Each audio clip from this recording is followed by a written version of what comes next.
The United States' empire, as we have been charting, is declining. And with it, the U.S. economy, which depends on that empire in a lot more ways than most Americans are willing to admit. Imposing tariffs may feel good, may work a nice story under the slogan America First, but it is producing consequences that make the United States weaker, not stronger, that question the dollar more, not less. In the second half of this year, you're going to see hefty increases in the price of your coffee. Whether you buy it by the pound or you pick up a latte at the coffee shop, we're all gonna pay more. We can already see after 6 months of hefty tariff impositions that there is little or no sign that foreign producers of goods coming here are lowering their prices. And you know what that means? It means that the higher price, because American companies are paying tariffs, are either going to eat into the profits of those companies, or they're going to pass on the tax they now have to pay, that tariff, to the rest of us, to consumers, and we have to pay. And I call it that because the tariffs are producing all kinds of consequences that ought to worry us, and very few to confirm the promises Mr. Trump made when he began his program. I can see why Mr. Trump likes the tariffs. He apparently does not need the Congress to agree, even though clearly that was the intent of the separation of powers when the Constitution gave the Congress the monetary purse holding. He can apparently impose them at will, and he does it, changing from day to day, from hour to hour. Everybody is complaining around the world, American businesses and foreign businesses alike, about this quote-unquote volatility. No business can make plans not knowing what in the world the market situation is going to be. Will the people who normally buy the product be able to do so, or will there be a tariff attached to it by Mr. Trump that will dissuade people from buying it? And what do you do in that situation? Many businesses are holding back on decisions about how to invest money. And when they do that, when they don't invest, then they're not engaged in activities that include paying taxes. So the money coming into the government from a tariff that is paid has to have subtracted from it the taxes that aren't being paid because people affected by tariffs are holding back from their normal and previous economic activities. The Yale Economics Lab estimates that the tariffs in their first 6 months, that's how long we've had Mr. Trump's government, brought in maybe $50 billion. And from that, you would have to subtract whatever businesses are going out of business because of the tariffs, and I'm going to give you some examples. Whatever businesses are doing less business and therefore paying fewer taxes than they used to, all of those are subtractions from the extra 50 that the tariffs bring in.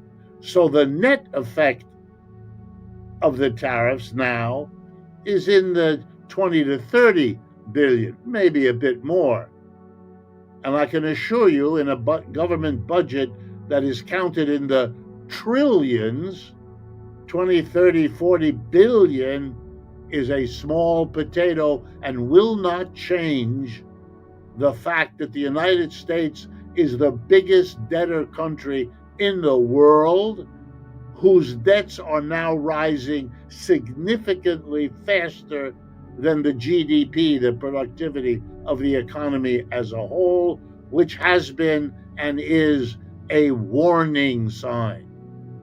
It turns out, in ways I'm about to take you through, that tariffs can bite back whoever it is that tries to impose them on the rest of the world. So here we go. Let's take a look.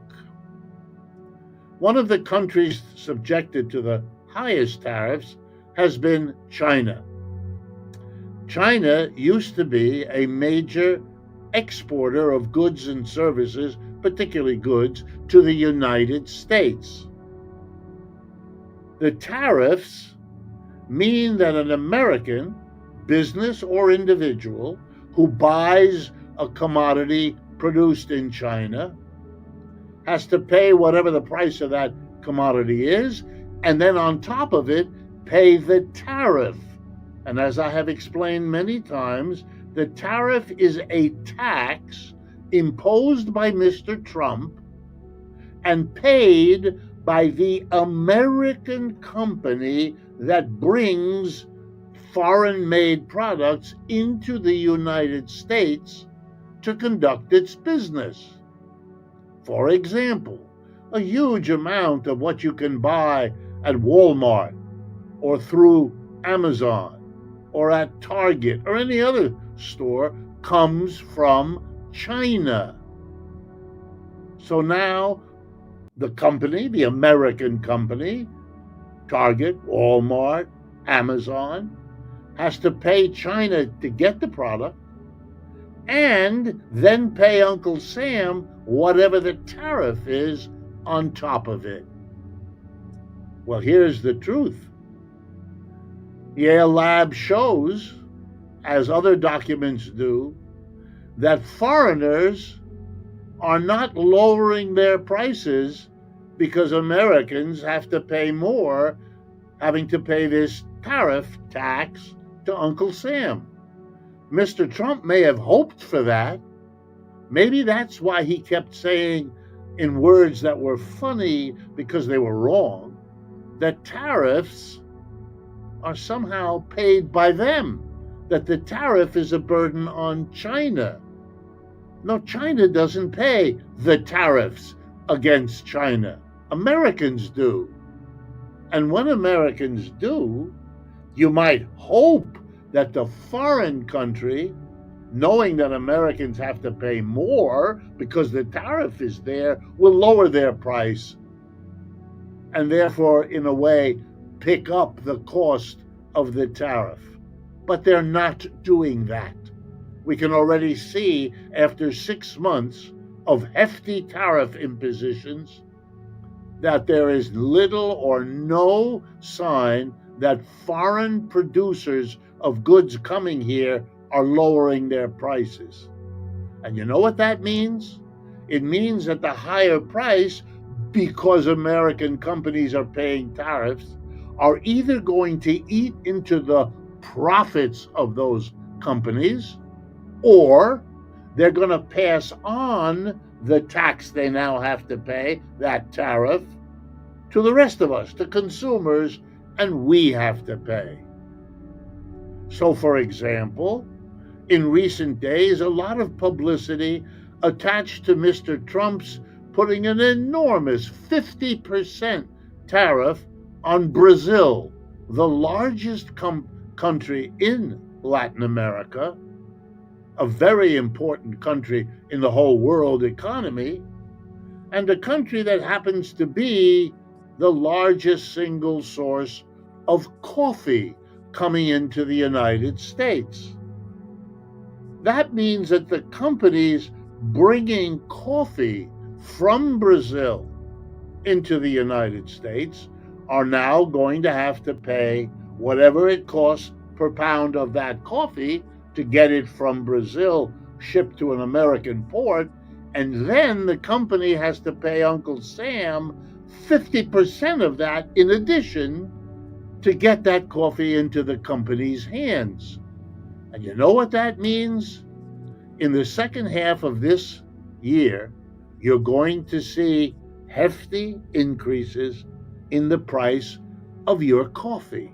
Whether you buy it by the pound or you pick up a latte at the coffee shop, we're all gonna pay more.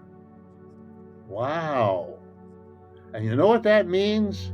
We're gonna economize on other things. We're going to have to, or else we're going to have to do without the coffee shop experience or without the coffee altogether. And that means large numbers of coffee shops are going to suffer a loss of business. For many of them, since the profit margin is thin in a coffee shop, they're going to go out of business, which means they'll pay fewer taxes. And when they lay off workers, those laid off workers will be paying lower taxes because their income is. Those are all subtractions from whatever money the government gets from the tariff on Brazil. It comes out of you, it comes out of me, and it bites back.